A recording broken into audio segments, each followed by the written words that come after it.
Hello दोस्तों, हम समय का चक्र कहानी लेकर चल रहे थे। समय के चक्र में अब परी रानी कालसन से शादी करना नहीं चाहती थी और कालसन था कि अड़ा हुआ था कि तुम मुझसे शादी करो।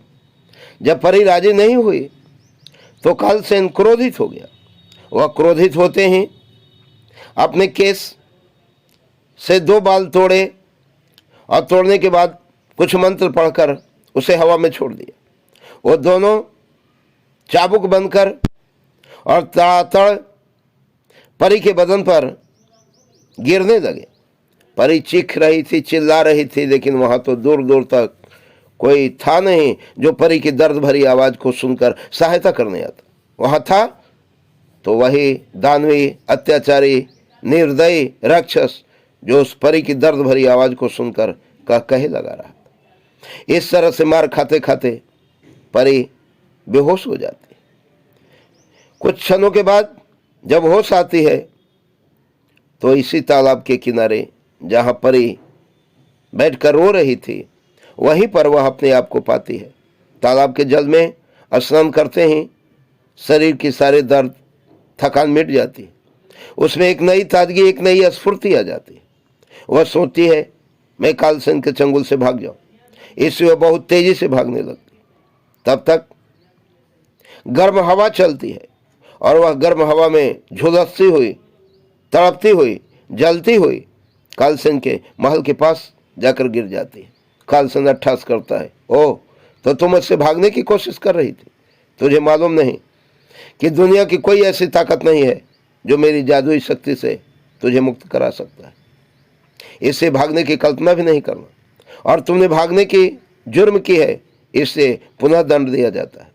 पुनः 2 हंटर परी के बदन पर पुनः गिरने लगे, लेकिन अबर जो मंत्र पढ़ा था उससे परी के पांव ऊपर और सर नीचे की ओर लटक रहे थे, जिसमें नीचे से अग्नि धधक रही थी और तलवे पर सारे बदन पर हंटर की मार पड़ रहे थे।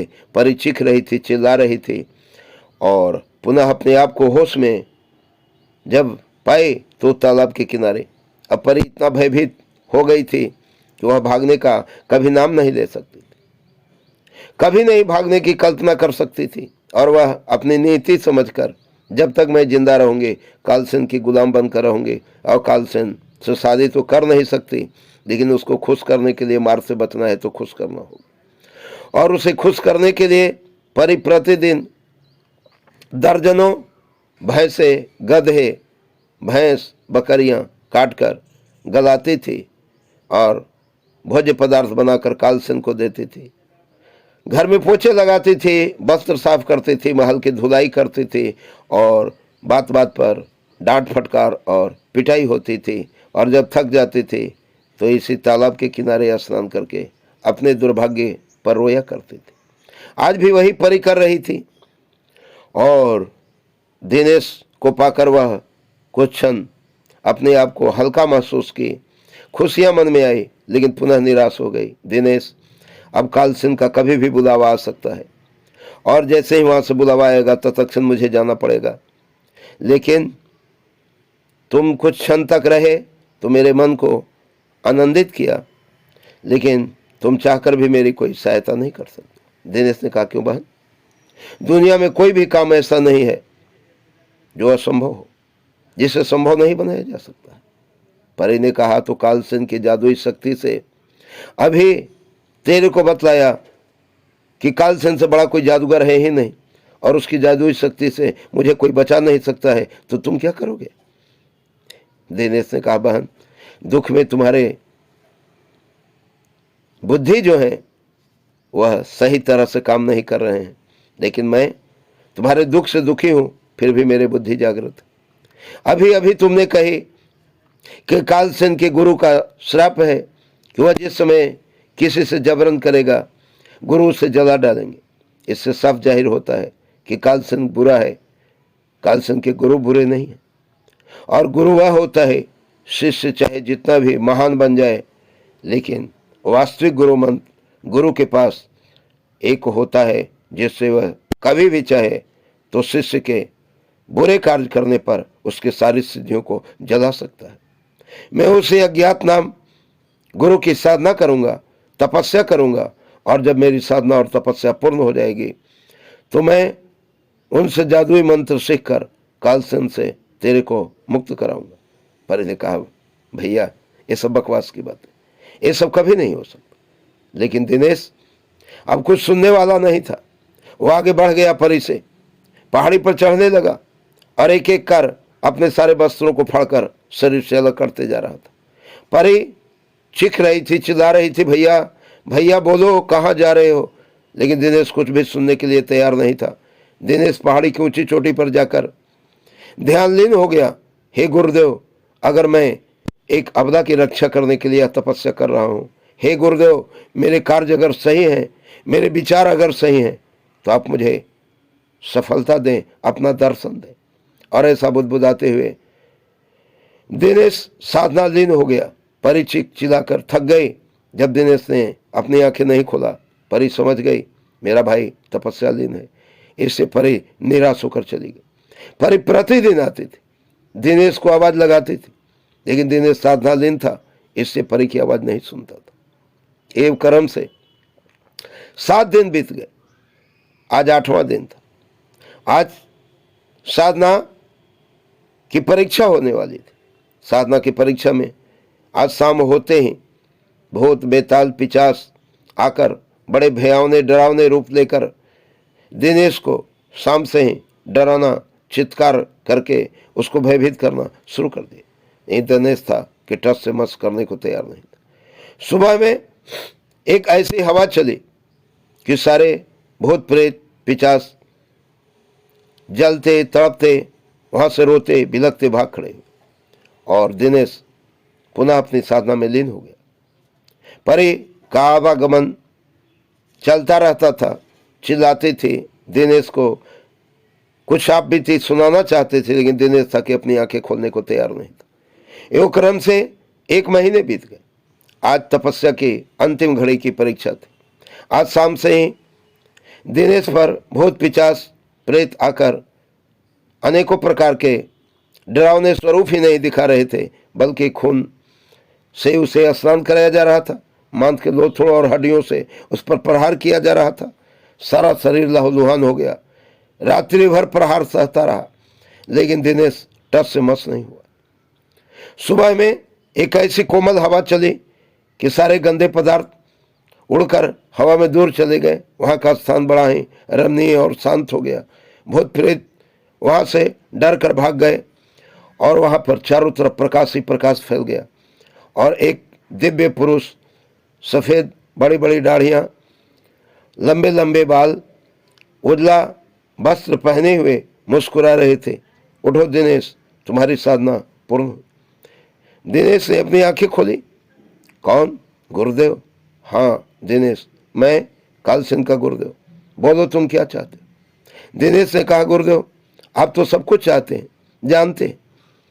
मैं अत्याचारी कालसेन की मौत चाहता हूं। गुरुदेव ने कहा, क्या क्या बोलते हो? कालसेन मेरा शिष्य है और कोई गुरु भला अपने शिष्य की मौत चाहेगा क्या? दिनेश ने कहा, हाँ गुरुदेव। क्यों? इसलिए कि आप एक सच्चे गुरु हैं। सच्चा गुरु अपने शिष्य को सदमार्ग के मार्ग पर ले जाता है, अच्छा रास्ता दिखाता है, अच्छा कार्य कराता है। और जब सदाचारी शिष्य कदाचारी बन जाता है, दुर्मार्ग के रास्ते पर चल देता है, कुमारगामी हो जाता है, अव्यवस्थित कार्य करता है, तो हर गुरु चाहता है कि उसका अंत हो जाए। आप भी चाहते होंगे कि आपके गुरु मंत्र का उसने गलत दुरुपयोग किया है, इससे उसका विनाश हो। गुरुदेव ने कहा, बिल्कुल सही समझा। मैं भी यही चाहता हूं कि उस दुराचारी का अंत हो। मैंने उसके ज्ञान इसलिए दिया था कि संसार में गरीबों, अपाहिजों, पीड़ितों की रक्षा करना, लेकिन उसने मेरे मंत्र का दुरुपयोग करना शुरू किया। मैं बहुत दिनों से चाहता था कि उसका अंत हो, लेकिन मैं बुढ़ा हो गया हूँ, मेरे पास अब वह शक्ति नहीं रही। लेकिन मेरे पास अभी वरदान की शक्ति है। उठो दिनेश, कालसेन से लड़ने के लिए तैयार हो जाओ। गुरुदेव ने मंत्र पढ़ा और एक मोती उनके चुटकी में आ गया। उन्होंने उनके तलहथी पर दिया और कहा, दिनेश, जब भी तेरे ऊपर किसी प्रकार की मुसीबत आए, इस मोती को अपने मुख में रख लेना। कालसेन की कोई भी जादुई शक्ति तेरा बाल बांका भी नहीं कर सकती। तलवार तुम्हारे पास है, तुम वीर पुरुष हो। कालसेन का मौत इसलिए नहीं हो सकता है क्योंकि कालसेन का प्राण उसके शरीर में नहीं है। कालसेन का प्राण कहाँ है, इसके बारे में किसी को मालूम नहीं है। उसका प्राण एक तिकोने पहाड़ के पुतले में बंद है और वहां तक जाया नहीं जा सकता है। लेकिन मैं एक जादुई घोड़ा देता हूं, वह घोड़ा तुम्हें खुद वहां तक ले जाएगा और विशेष मेरा आशीर्वाद तुम्हारे साथ रहेगा। हवा में हाथ लहराते ही एक काला घोड़ा हिनहिनाने लगा और विजयी भव, दीर्घायु भव, चिरंजीवी भव, तुम्हारा मार्ग प्रशस्त हो, ऐसा कहते हुए गुरुदेव एकाएक छाया में तब्दील हो गए। प्रकाश समाप्त हो गया, वहां पर कोई नहीं था। दिनेश ने कहा, गुरुदेव चले गए। और वह मोती को पैकेट में रखकर तलवार लेकर जैसे ही घोड़े पर चढ़ा, उसे विश्वास था घोड़ा पहाड़ी से नीचे उतरकर धरती मार्ग से आगे बढ़ेगा। लेकिन घोड़ा तो वायुमंडल में वायु वेग से चल दिया। दिनेश ने कहा, जब एक घोड़ा तो वायु वेग से जा रहा है। घोड़े ने कहा, हाँ, इससे कि मैं जादू का घोड़ा। अरे घोड़े, तुम बोलते भी हो? कहा, हाँ, इसलिए कि मैं तुम जादू का घोड़ा हूं। कहा, अच्छा, तो तुम्हारे साथ अच्छा मनोरंजन होगा। घोड़े ने कहा, हाँ, तुम्हारा मनोरंजन तो करता चलूंगा, लेकिन पैकेट से मोती निकालकर तुम मुख में रख ले, क्योंकि अभी मैं जो उड़ान भरने जा रहा हूं वो कालसेन के पहाड़ी के ऊपर से गुजरने जा रहा हूं। और कालसेन की जादुई शक्ति में अगर तुम आ गए तो वह तुम पर कोई जादुई शक्ति करना चाहेगा। इससे पहले तुम पर कोई प्रहार करे, उससे पहले ही मोती मुख में रख लो। दिनेश ने कहा, जैसी तुम्हारी आज्ञा। और ऐसा कहकर दिनेश ने मोती मुंह में रख लिया। वहां कालसेन के महल में परी दीवार की सफाई कर रही थी और उसी समय कमरे में एक आवाज गूंजा, कालसेन, तुम यहां बैठे हो और तुम्हारा मौत तुम्हारे ऊपर से तुम्हारा पीछा कर रहा है। कालसेन ने कहा, मेरा मौत? मेरा मौत कौन है? और जैसे ही उसने मंत्र पढ़ा, दीवार पर एक चलचित्र की तरह फिगर बनने लगा। घोड़े पर सवार एक नौजुवक। यह कौन हो सकता है? यह कौन व्यक्ति है? इसे मुझसे क्या दुश्मनी है? परी ने जैसे ही देखा, अरे दिनेश है। परी उछल पड़ी, शाबाश दिनेश, तुम्हारी साधना पूर्ण हुई। कालसेन चौंका, अरे क्या तुम इसे जानती हो? कहा, इसे मैं अच्छी तरह जानती हूँ। कौन है यह? कहा, यह मेरा मुंह बोला भाई दिनेश है। यह कहाँ जा रहा है? यह तुम्हारे मौत के पास जा रहा है, तुम्हारी मृत्यु बनकर आया है। कालसेन ने कहा, पगली, मेरा मौत लिखने वाला मर चुका, मेरा मौत कभी हो ही नहीं सकता है। तुम देखो तुम्हारे भाई की क्या दुर्गति होती है।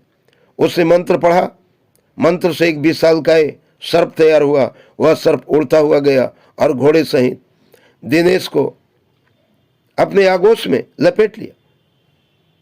परी भय से पिल्ली हो गई। दिनेश मोती मुख में रखा था, इससे उस पर कोई भार दिखाई नहीं, महसूस नहीं हो रहा था।